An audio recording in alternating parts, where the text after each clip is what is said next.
Welcome back to another video. You are watching my YouTube channel study with Kartik. तो जैसा कि आप लोगों को पता है कि आपका एचपीयू का बीएड एंट्रेंस कुछ ही टाइम में होने वाला है। एचपीयू की डेट आ चुकी है 6 जून की और एसपीयू की भी मुझे लगता है काफ़ी जल्दी ही आने वाली है। तो आज हम बात करेंगे स्ट्रेटेजी की। पिछली साल मैंने अपनी स्ट्रेटेजी, क्योंकि 2022 में मैंने एंट्रेंस दिया था, तो वो स्ट्रेटेजी मैंने आप लोगों के साथ शेयर की थी कि कैसे मैंने जो है प्रिपेयर किया था। तो आज हमारे साथ हैं पूनम, जो कि करंटली एचपीयू से बीएड कर रहे हैं, बीएड सेकंड सेमेस्टर की छात्रा हैं। तो वो हमारे साथ अपना एक्सपीरियंस, अपनी स्ट्रेटेजी कि उन्होंने कैसे प्रिपेयर किया था वो शेयर करेंगे। तो अभी स्क्रीन में आपके सामने पूनम जी आएंगे। Thank you so much, Karthik, for having me here. तो पूनम जी, सबसे पहले आप अपना एक इंट्रोडक्शन दे देंगे ब्रीफ सा। मेरा नाम पूनम है। मैं डिस्ट्रिक्ट मंडी से हूँ। अभी जो लास्ट ईयर 2023 का बीएड एंट्रेंस एग्ज़ाम हुआ था, उसमें कॉमर्स में मेरा एडमिशन हुआ है एचपीयू में। तो आपके कितने नंबर थे, आप बताएंगे? मेरे 108 मेरा स्कोर रहा है इस एंट्रेंस में। ठीक है। तो मैं जानना चाहूँगा कि आपकी प्रिपरेशन की क्या स्ट्रेटेजी थी और कैसे कैसे आपने प्रिपेयर किया, कितने टाइम में प्रिपेयर किया और आप कितना पढ़ते थे, मतलब जो भी आपकी प्रिपरेशन से रिलेटेड आप बताना चाहते हैं वो हमारे ऑडियंस को बता दीजिए। ओके, तो अगर मैं आपको मेरी स्ट्रैटेजी के बारे में बताऊँ, मेरी जो स्ट्रैटेजी रही है वो पर्टिकुलरली इस एंट्रेंस के लिए नहीं थी। मैं आपको पहले ही बता दूँ, अगर इस एंट्रेंस की बात करूँ तो इसके लिए मैंने जो पर्टिकुलरली एक दिन टाइम जो दिया है वो दिया है 16 डेज़ का, आई थिंक 16 टू 17 डेज़। क्योंकि लास्ट ईयर जब ये एंट्रेंस था उससे पहले मेरा एक और एग्ज़ाम था, तो जिस वजह से मैं उसकी प्रिपरेशन कर रही थी और मेरे पास ज़्यादा टाइम नहीं था। तो जैसे कि ये एग्ज़ाम पहले निर्धारित हुआ था I think 16th of May को, बट उसके बाद फिर डेट एक्सटेंड हो गई थी और 1 जुलाई को हो गया था, जिस वजह से मुझे एक अपॉर्चुनिटी मिल गई थी कि मैं थोड़ा सा पढ़ाई कर सकूं। क्योंकि 13 को मेरा एक एग्ज़ाम था एंड उसके बाद फिर 18 को ये होना था, तो मेरे पास कुछ भी टाइम नहीं था पर्टिकुलरली इस चीज़ के लिए पढ़ने के लिए। लेकिन हाँ, अगर मैं ये कहूँ कि ऐसे ही हो गया तो ऐसी भी कोई बात नहीं है, क्योंकि मैंने प्रिपरेशन करी है। मैंने 2022 में हमीरपुर बोर्ड के एसएससी के कुछ एग्ज़ाम्स दिए हैं, जिसके लिए मैंने जो बेसिक चीज़ें हैं लाइक हिंदी, इंग्लिश और हमारा एचपीजी के, वो चीज़ें मेरी हल्की सी ठीक थी। मतलब उतना ऐसे तो नहीं कहूँगी कि बहुत अच्छी थी, बट थोड़ी ठीक थी, तो जिस वजह से मुझे ज़्यादा प्रॉब्लम नहीं हुई है। और जैसे कि मैंने आपको बताया कि सिर्फ मात्र 16 दिन मैंने लाइक किसी दूसरे एग्ज़ाम की तैयारी ना करते हुए सिर्फ बीएड एंट्रेंस के लिए तैयारी की है। उसके अलावा जो मेरा डेली का रूटीन रहता था, अब मैं अगर आपको बताऊं तो एचपीजी के मैंने उसके लिए दर्पण को फॉलो किया है। और दर्पण को मैं ना केवल बीएड एंट्रेंस के लिए या हिमाचल के किसी और एग्ज़ाम के लिए पर्टिकुलरली, बट जितने भी एग्ज़ाम्स होते थे, चाहे उसको पब्लिक सर्विस कंडक्ट करता था या जो भी कंडक्ट करता था, उस तरीके से मैं डेली का थोड़ा थोड़ा पढ़ती थी। तो ऐसा नहीं था कि मतलब अभी पढ़ लिया, अभी छोड़ लिया, या महीने भर में या इस तरीके से कवर किया है। तो वो थोड़ा थोड़ा मैं साथ साथ में कवर करती रहती थी। बाकी रही बात हिंदी और इंग्लिश की, तो हिंदी और इंग्लिश के लिए मैंने जो बुक्स फॉलो की है वो है एचजी पब्लिकेशन की। वो बहुत बेसिक बुक्स है। इवन उसमें जो शुरुआत की गई है वो इस तरीके से की है कि आपको इंग्लिश की बुक में हिंदी से शुरू किया गया है, लाइक बेसिक, बहुत बेसिक से की गई है वो चीज़ें। तो वो मैंने पढ़ी है और वो साथ साथ में पढ़ी है। एंड उसके अलावा रीजनिंग के लिए मैंने पर्टिकुलरली मैंने सिर्फ प्रैक्टिस की है। अगर सच बोलूँ तो ऐसी कोई बुक नहीं थी मेरे पास। हाँ, जिस चीज़ के लिए मैंने पढ़ाई की है इस एंट्रेंस में वो थी कमीशन कमेटीज़, क्योंकि इस जो एंट्रेंस से पहले मुझे कमीशन कमेटीज़ का कुछ भी नहीं आता था। तो कमीशन कमेटीज़ के लिए एक बुक आती है, शायद मुझे एक्चुअली उसका नाम याद नहीं है, बट वो बीएड के एंट्रेंस के लिए होती है पर्टिकुलरली। उस बुक में लिस्ट दी गई है कि कौन कौन सी जो कमेटीज़ है वो हमारे लिए इम्पॉर्टेंट है। तो वहाँ से मैंने थोड़ी थोड़ी पढ़ी, बट मुझे ये लगा था कि वो सफिशेंट नहीं है, तो मैंने हर उस टॉपिक को उठा के यूट्यूब से पढ़ाई करी है और फिर अपने नोट्स बना लिए थे। हाँ, वो एक चीज़ है जिस पे मैंने सिर्फ एंट्रेंस के लिए मेहनत की थी। और उसके अलावा अगर मैं बात करूँ टीचिंग एप्टीट्यूड की, तो टीचिंग एप्टीट्यूड के लिए भी मैंने एज सच कुछ अलग से नहीं पढ़ा है। बस वो पढ़ते पढ़ते, प्रैक्टिस करते करते आपकी एक जनरल अंडरस्टैंडिंग बन जाती है और उस अंडरस्टैंडिंग की बेसिस पे थोड़ा ठीक ठीक मतलब स्कोर कर देते हैं। उसके लिए प्रैक्टिस करना कंसिस्टेंसी के साथ वो बहुत ज़्यादा इंपॉर्टेंट रहता है। और आपका कमीशन कमेटीज़ भी हो गया है, टीचिंग एप्टीट्यूड भी हो गया है। रीजनिंग और मैथ्स इस बार ये हुआ था हमारे टाइम पे कि डीआई के कुछ क्वेश्चंस आ गए थे, जिस वजह से बहुत नुकसान भी हुआ बहुत सारे लोगों को, लेकिन कुछ लोगों को फ़ायदा भी हुआ। अगर मैं अपनी बात करूँ तो मैंने, क्योंकि ऑल्दो टाइम बहुत कम था, लेकिन फिर भी मैंने 3-4 क्वेश्चंस कर लिए थे। आई थिंक 5 में से मेरे 3 डीआई ठीक हो गए थे जल्दी में।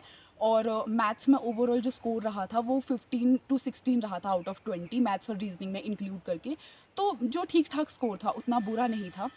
हाँ, जो एक्चुअली हम जो प्लान करते हैं हमेशा वैसा नहीं होता है। तो हमारे जो प्लान्स और एग्ज़ामिनेशन हॉल का जो स्ट्रेस और वो सारी चीज़ें होती है, उन चीज़ों को डील करना एक बहुत अलग चीज़ होती है। आई थिंक सभी लोग मुझसे रिलेट कर रहे होंगे, क्योंकि हम तैयारी कितनी भी कर ले, एग्ज़ाम हॉल में एक अलग ही तरीके का प्रेशर होता है। सेम चीज़ मेरे साथ हुई है कि हिंदी का जो मेरा पोर्शन था, उसमें मैंने ये किया है कि 9 क्वेश्चंस मुझसे छूट गए, जो मैंने अटेम्प्ट ही नहीं किए। और हिंदी एक बहुत स्कोरिंग सब्जेक्ट होता है, सभी को पता है, मेरा भी था। मैंने भी इसको एज ए स्कोरिंग सब्जेक्ट ही काउंट किया था। स्टॉप। हाँ, तो मैं आपको कह रही थी कि हिंदी का जो पोर्शन रहा है वो मेरा काफ़ी छूट गया था। एंड ये बात मुझे रियलाइज़ हुई जिस समय हम एग्ज़ामिनेशन हॉल से बाहर आए और हम देख रहे थे कि कौन सा क्वेश्चन का क्या आंसर है। तब मैंने रियलाइज़ किया कि मैंने 9 क्वेश्चंस ऐसे थे जो मुझसे छूट गए थे। तो 20 में से अगर आप 9 छोड़ देते हो, वो एक बहुत मतलब बहुत बड़ी चीज़ होती है। और जो 11 नंबर मेरे उसमें बने हैं, वो बने हैं सिर्फ जो कॉम्प्रिहेंशन जो उसमें आता है, जो पैराग्राफ आता है, फिर पैराग्राफ के बेसिस पे क्वेश्चंस होते हैं। आपको कभी भी जो पैराग्राफ वाले क्वेश्चंस हैं वो कभी भी नहीं छोड़ने चाहिए, क्योंकि सबसे स्कोरिंग वेदर इट हिंदी और इंग्लिश दोनों में वो सबसे ज़्यादा स्कोरिंग। तो पूनम जी, अब आप हमें बताइए कि आपका क्या टारगेट था कि आपको कितने का नंबर लेने थे? क्योंकि हमने ये देखा है कि जैसे जैसे हमारा लेवल बढ़ता जा रहा है एंट्रांस में डिफ़िकल्टी का, तो बहुत ज़्यादा ज़रूरी हो जाता है कि एक अच्छा स्कोर करे, ताकि जिस भी बच्चे को एचपीयू में एडमिशन लेनी है उसको ऐसा होता है कि एक सेट टारगेट होना चाहिए आपके पास कि इतने नंबर आते हैं तो मेरी एडमिशन जो है एचपीयू में हो सकती है। तो आपका क्या टारगेट था और क्या आप उसको अचीव कर पाए या जो भी है? ठीक है कार्तिक, तो आपने पूछा मेरे टारगेट के बारे में। तो जैसे कि आपको पता है कि मैं कॉमर्स स्ट्रीम से हूँ, और कॉमर्स स्ट्रीम के लिए जो हिमाचल प्रदेश विश्वविद्यालय में जो सीट्स है वो बहुत ज़्यादा लिमिटेड है। देयर आर ओनली 5 सीट्स, और वो 5 सीट्स भी हर कैटेगरी में फर्दर डिवाइडेड है।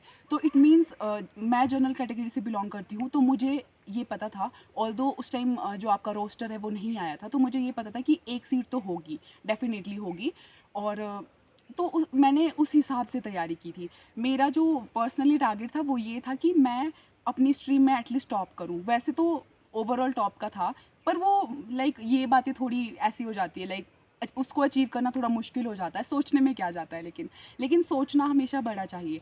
तो मैंने जो टारगेट रखा था वो रखा था मैंने 130 का। फिर 130 से मैंने ये सोचा था कि 118 मेरा टारगेट एटलीस्ट ऐसा होना चाहिए जो हर कंडीशन में अचीव हो। और मे बी वो हो भी जाता अगर मैंने हिंदी वाला वो पोर्शन गलत नहीं किया होता, क्योंकि मेरी जो लाइक सबको अपनी जो कमियां होती है या स्ट्रेंथ्स होती है, कौन सा सब्जेक्ट आपका वीक है, कौन सा आपका स्ट्रॉन्ग है, वो सारी चीज़ें सबको पता होती है। तो आप जो भी टारगेट सेट करें वो अपने अकॉर्डिंग करें। वैसे तो सभी लोग कहते हैं कि 100 अगर प्लस आप स्कोर कर लेते हो तो आपको गवर्नमेंट सीट मिल जाती है, लेकिन आपको देखना होता है आपकी कैटेगरी कौन सी है। सबसे पहले आप कौन सी स्ट्रीम से बिलोंग करते हैं। अगर हम साइंसेज़ की बात करें तो साइंसेज़ में चाहे आप एचपीयू की बात करो या फिर आप धर्मशाला की बात करो, दोनों जगह में काफ़ी ज़्यादा सीट्स है, तो उन लोगों के लिए उतना ज़्यादा डिफ़िकल्ट नहीं होता है, लेकिन वहाँ पे स्ट्रेंथ भी उतनी ही ज़्यादा होती है। फिर अगर हम बात करें आर्ट्स और कॉमर्स की, तो आर्ट्स के लिए भी काफ़ी कम सीटें होती है, और धर्मशाला में फिर भी इंक्लूडिंग आई थिंक 100 सीट्स है, तो थोड़ी ठीक है। एचपीयू में 15 सीट्स होती है, वो भी फर्दर फिर कैटेगरी वाइज डिवाइडेड होती है। कॉमर्स के लिए तो बिल्कुल नाम मात्र आप कह सकते हैं कि हम अल्पसंख्यक है इस यूनिवर्सिटी में। तो अगर आप कॉमर्स स्ट्रीम से हो तो आपको बिल्कुल प्रिपेयर्ड होके इस तरीके से कि मुझे टॉप ही करना है, उस तरीके से जाना पड़ेगा। फिर अगर आप एटलीस्ट आप फर्स्ट नंबर पे नहीं भी आते हो, अगर आप सेकंड थर्ड नंबर पे भी आते हो, फोर्थ फिफ्थ नंबर पे भी आते हो, तब भी काफ़ी पॉसिबिलिटी होती है कि आपको एचपीयू मिल जाए, या फिर एचपीयू ना भी मिले तो धर्मशाला मिल जाए, क्योंकि धर्मशाला भी कोई बहुत बुरी बात नहीं है। गवर्नमेंट सीट अगर चाहिए तो आई थिंक वो एक बहुत अच्छी ऑप्शन है, वहाँ से काफ़ी अच्छी मतलब क्वालिटी की बीएड होती है वहाँ से। कोई नहीं, इसे वो कर देते। तो ये तो बात रही कॉमर्स के लिए या आर्ट्स के लिए। अब अगर मैं एज ए जर्नल सबके लिए अगर बात करूँ तो आपका जो टारगेट है वो काफ़ी ज़्यादा होना चाहिए, क्योंकि फिर अगर आप उससे छोटा भी अचीव करते हो तो एटलीस्ट आप मतलब एक गवर्नमेंट सीट ले ही लोगे, क्योंकि मैंने 130 का टारगेट रखा था, 118 ये था कि नहीं होना ही चाहिए, एंड अल्टीमेटली मेरे 108 आए थे। तो बहुत वेरिएशन आ जाती है, तो आपको थोड़ा बड़ा सोचना पड़ेगा, और वो सिर्फ सोचने से नहीं होगा, थोड़ा सा प्रैक्टिस और थोड़ी सी कोशिश भी उस तरीके से करनी होगी। मुझे एडवांटेज उस चीज़ का मिला क्योंकि मैंने पहले जो एचपी के जो एग्ज़ाम्स है उसके लिए प्रिपेयर किया था, और मैं कंसिस्टेंसी के साथ, भले ही मैं जिस एग्ज़ाम के लिए प्रिपेयर कर रही थी वो एक अलग एग्ज़ाम था, बट स्टिल मैं थोड़ा थोड़ा पढ़ रही थी, फिर भी हिंदी, इंग्लिश और वो सारी चीज़ें हो रही थी साथ साथ में। तो इसलिए आपको टारगेट थोड़ा इस तरीके से रखना है। और कंपटीशन आपको पता है कि लास्ट ईयर से तो और भी ज़्यादा, इवन मैं कहूँ तो शायद 2021 या 2022 से जो एंट्रेंस का लेवल है वो बढ़ता ही जा रहा है। 22 से काफ़ी ज़्यादा इंक्रीज़ हो गया है। पहले का जो एंट्रेंस आता था वो बहुत आसान आता था। तो उस चीज़ को ध्यान में रखते हुए, और यहाँ पे जो बच्चे एग्ज़ाम देते हैं, काफ़ी सारे वो लोग होते हैं जो सिविल सर्विसेज की तैयारी कर रहे होते हैं। तो ऐसा नहीं है, इसका ये मतलब नहीं है कि जो ग्रेजुएशन करके जो बच्चा आया है वो नहीं कर सकता। बहुत सारे बच्चे हैं, यहाँ पे भी हमारे साथ बहुत सारे बच्चे हैं, लेकिन फिर आपको जितना भी आपके पास टाइम बचता है, जैसे कि आपकी एग्ज़ाम की डेट आ चुकी है, उस टाइम को बिल्कुल अच्छे से यूटिलाइज़ करना होगा। आप इसको बिल्कुल भी लाइटली नहीं ले सकते हैं। ठीक है, तो पूनम जी आप हमारे दर्शकों को बताइए कि जैसे उनके एग्ज़ाम्स भी चल रहे हैं, मई 5 तक की 10 तक में भी उनके एग्ज़ाम्स भी है, तो उसके बीच में वो कैसे प्रिपरेशन कर सकते हैं कि दिन का थोड़ा-सा समय वो निकाल सकें, या जो भी आप बताना चाहें? देखिए, जैसे कि मैंने बताया कि आपको पहले अपनी एनालिसिस करनी पड़ेगी। आपको अपनी देखना पड़ेगा कि मेरी स्ट्रेंथ्स क्या है, वीकनेसेस क्या है मेरी, उस हिसाब से आपके पास 2 से 3 टॉपिक्स ऐसे होने चाहिए। आई थिंक जैसे इसमें 4-5 इसमें पोर्शंस होते हैं, डिवाइडेड होता है, सिलेबस सबको पता ही होगा। तो आपको मतलब मोर देन आपका 60% आपका कुछ ऐसा होना चाहिए, या एटलीस्ट 50% आपका जो सब्जेक्ट है, जो सिलेबस है इसका, वो ऐसा होना चाहिए जो आपका अच्छा हो, जो आपकी स्ट्रेंथ हो। और फिर आपको चूज़ करना है जो आपका अच्छा है उसको और भी अच्छा करना है। आप किसी एक टॉपिक के बेसिस पे ये एंट्रेंस क्लियर नहीं कर सकते हैं। आपको, मुझे लगता है आपको एवरेज और एवरेज से थोड़ा ज़्यादा होना पड़ेगा, और उसके लिए प्रैक्टिस काफ़ी है। अब मैं अगर आपको कहूँ जो आपका टीचिंग एप्टीट्यूड और कमीशन कमेटीज़ का है, वो उसमें जो मार्क्स अचीव करना है वो बहुत बड़ी बात नहीं है। सिर्फ आपको क्वेश्चंस लगाने हैं, एक टीचर की पर्सपेक्टिव से सोचना है। कमीशन कमेटी से 20 मार्क्स का आता है। कई बार पॉलिटिकल साइंस या किसी दूसरे सब्जेक्ट से भी क्वेश्चन पूछ लिए जाते हैं, जैसा कि आई थिंक 2022 के एंट्रेंस एग्ज़ाम में हुआ था। तो उस चीज़ को भी आपने ध्यान में रखना है। लेकिन टीचिंग एप्टीट्यूड एक बहुत अच्छा स्कोरिंग सब्जेक्ट रह सकता है आपके लिए। 40 नंबर का ये आता है, तो उसमें अगर आप 30+ कर लेते हो स्कोर, तो वो भी एक अच्छा स्कोर है। बट कंडीशन ये है कि आपका दूसरे सब्जेक्ट्स में ऐसा नहीं हो कि बहुत ही कम स्कोर है, एवरेज सा एक आपका स्कोर रहना चाहिए। पूनम जी अब हमें बताइए कि जैसे आपने बात करी कि टीचिंग एप्टीट्यूड या कमीशन एंड कमिटीज़ पढ़ना और ज़्यादा से ज़्यादा क्वेश्चन सॉल्व करना बहुत इंपॉर्टेंट रहता है, तो क्या ऑनलाइन सोर्सेज थे, कहाँ से आप प्रैक्टिस करते थे, या यूट्यूब से करते थे, गूगल, या जो भी आप बताना चाहें? तो अगर मैं बात करूं ऑनलाइन सोर्सेज की, जितना इम्पोर्टेंट आपकी बुक्स होती है इस एंट्रेंस एग्ज़ाम को क्लियर करने के लिए, उतना ही इम्पोर्टेंट जो है ऑनलाइन सोर्सेज भी बहुत इम्पोर्टेंट रोल प्ले करते हैं। आई मीन, क्योंकि आज की डेट में अगर आपको कंपटीशन के साथ मीट करना है, तो आपको सारे के सारे सोर्सेज थोड़ा देखना पड़ेगा, लेकिन वो सोर्सेज आपको थोड़े लिमिटेड रखने चाहिए, अदरवाइज़ आप फिर उन्हीं में उलझ के रह जाओगे। मैंने जो मतलब ऑनलाइन प्रैक्टिस करी थी, वो मैंने इसी चीज़ के लिए की थी कि मैं कॉन्फिडेंट हो पाऊँ और मुझे पता चल सके कि मेरी कितनी तैयारी हो चुकी है। तो उसके लिए मैंने कुछ 2-3 चैनल्स फॉलो किए थे। ऑल्दो एक चैनल है ऑल नेक्स्ट एग्ज़ाम करके, वो काफ़ी अच्छी वीडियोस बनाते हैं, लेकिन मैं पर्सनली बोलूँ तो उनकी वीडियोस काफ़ी लंबी हो जाती थी मेरे लिए, और मेरे पास इतना टाइम नहीं था कि मैं उनकी सारी वीडियोस को देख सकूं, डेली की वीडियोस को मतलब फॉलो कर सकूं उनको।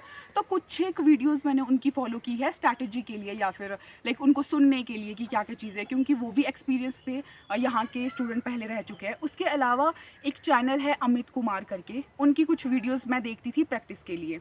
और ट्रेजरी ऑफ नॉलेज करके एक चैनल था। मैं अब आपको बात बताऊं तो अपना जो मैंने इंडियन जीके वाला पोर्शन था, क्योंकि मेरा जो साइंस वाला पोर्शन है वो बहुत वीक है, तो वो मैंने बुक पढ़ने का टाइम मेरे पास बिल्कुल भी नहीं था, क्योंकि 16 दिन में आप कितना ही कर लोगे, और इतनी सारी चीज़ें आपको पढ़ने के लिए होती है, प्रैक्टिस भी करनी है और भी चीज़ें रहती है।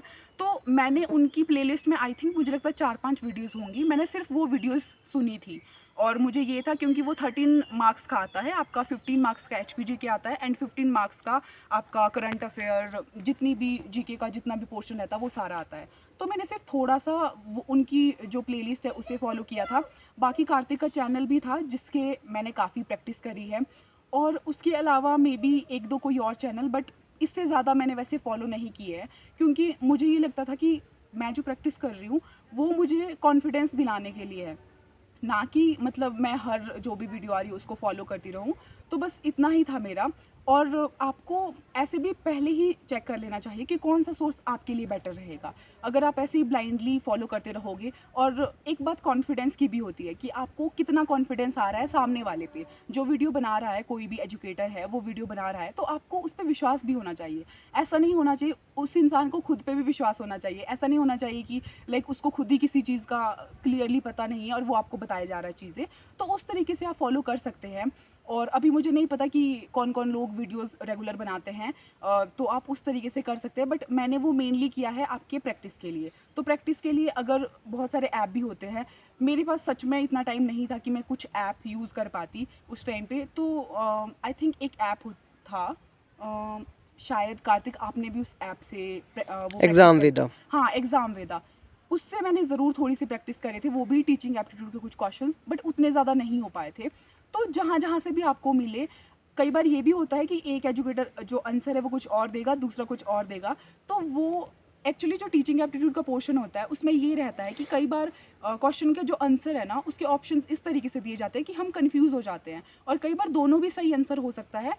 तो वो आपको अपनी अंडरस्टैंडिंग एक बना लेनी होती है और उस अकॉर्डिंग आपको जवाब देना चाहिए। जी, जैसे कि आपने ऑलमोस्ट सब कुछ ही बता दिया है, बट एक पॉइंट मुझे लगता है कि करंट अफेयर का भी रहता है कि उसकी भी वेटेज रहती है। 3 से 4 क्वेश्चन या 5 क्वेश्चन भी कई बार पूछे जा सकते हैं, जो हमारे नेशनल इंटरनेशनल अफेयर्स रहते हैं। तो उसके लिए आपने कहाँ से पढ़ा था वो भी बता दीजिए। देखिए, अगर मैं अपनी बात करूं तो मैंने करंट अफेयर्स मैं डेली फॉलो करती हूं। वो अलग बात है कि वो याद नहीं रहते हैं, लेकिन नेक्स्ट एग्ज़ाम करके एक चैनल है, वो करंट अफेयर्स प्रोवाइड करवाते हैं। GK टुडे करके एक चैनल है, उनके करंट अफेयर्स मैं पढ़ती हूँ।